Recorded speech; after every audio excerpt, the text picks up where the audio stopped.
কনকনে শীতে গ্রামের পরিবেশ দেখায় আপনাদের। দেখুন ছাগলও সোয়েটার পরে আছে, তা আবার হুডিয়ালা, একটু ফানি।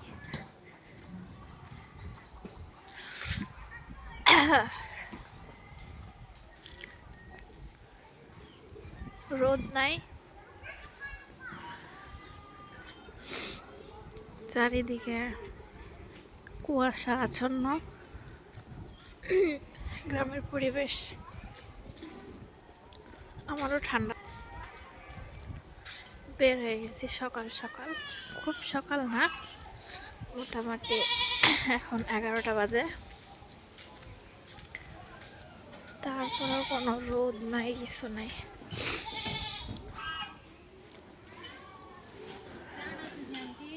তা আছি ভালো। কেমন আছো? 5 দিন হয়ে গেল আসা। তোমার বেটি সাথে আসছে তাহলে? হ্যাঁ, আমার বেটি আসছিল এদিকে। হ্যাঁ, ওই আসছে।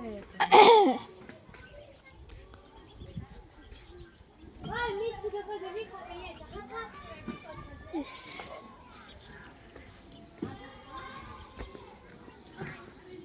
বাগানের পরিবেশটা দেখি। গাছে গাছে কাঠবিড়ালি।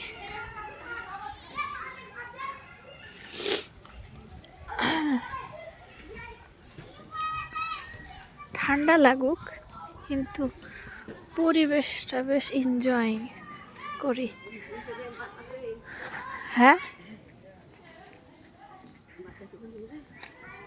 কোথাও যাচ্ছি না, যা দেখছি গ্রামগুলা বসছে সাইড, দেখিনি তো। হ্যাঁ, এদিক তো আগে পুরাটা বাগান ছিল। দেখো ওদিকে চলে যেতে হবে। আমি যাই না, থাক, যান।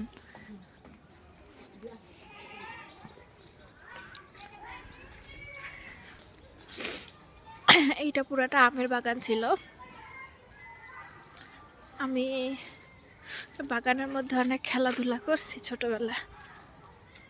পুরোটা একদম গ্রাম বসে গেছে। নতুন নতুন বাড়ি ঘর হয়েছে, চেনা যাচ্ছে না। অনেকদিন পর আসলাম তো।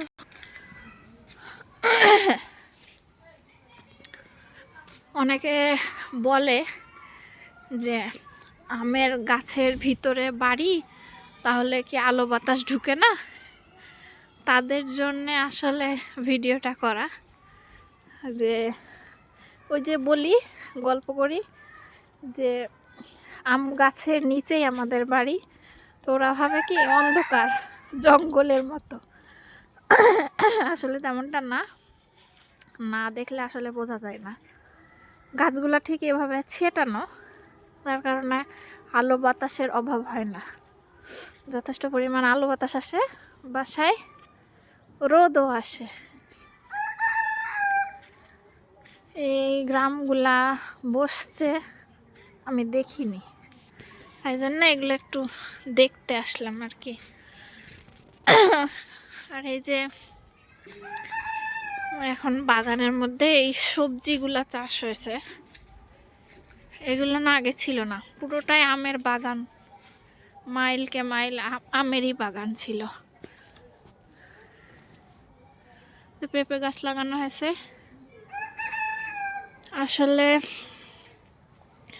আমাদের চাচা, আমের দাম এখন আর আগের মতো নাই, যার কারণে প্রতি বছর বাগানিরা অনেক বেশি লস খাচ্ছে। তাই জন্যে তারা এখন বাগানগুলো কেটে কেটে বসতি স্থাপন করছে। পাশাপাশি এই যে ফসলাদি অন্যান্য যেগুলো ফসল আছে সেগুলো রোপণের মাধ্যমে তাদের লসটাকে পোষানোর চেষ্টা করছে। এটা আসলে অনেক দুঃখজনক যে আমাদের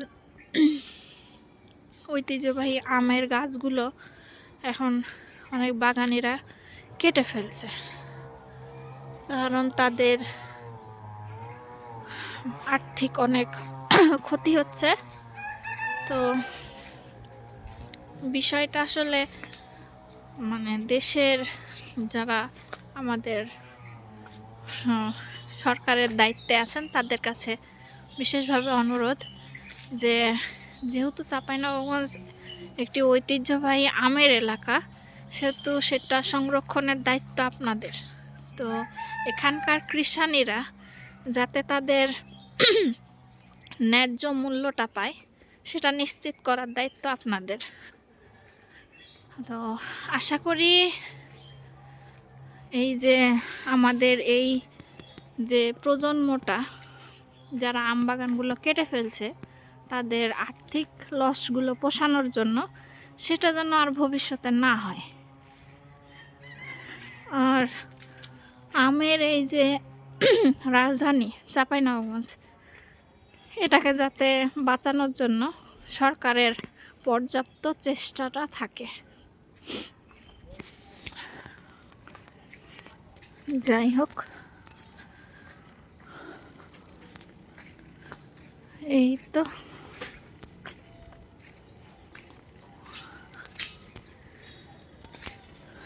তো আমাদের এলাকা, নতুন নতুন বসতি স্থাপন হয়েছে বাগানের মধ্যে। এটা পুরোটা বাগান, মানে এইটা না, এলাকার পুরো এলাকা বিস্তৃত, মানে এই আম বাগান জুড়ে। তো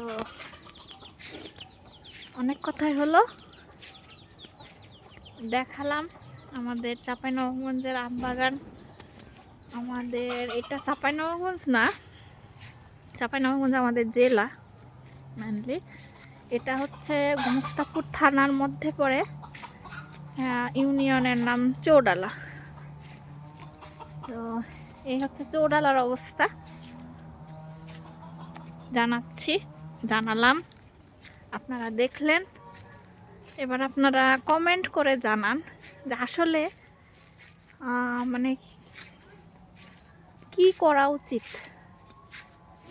এই যে আমাদের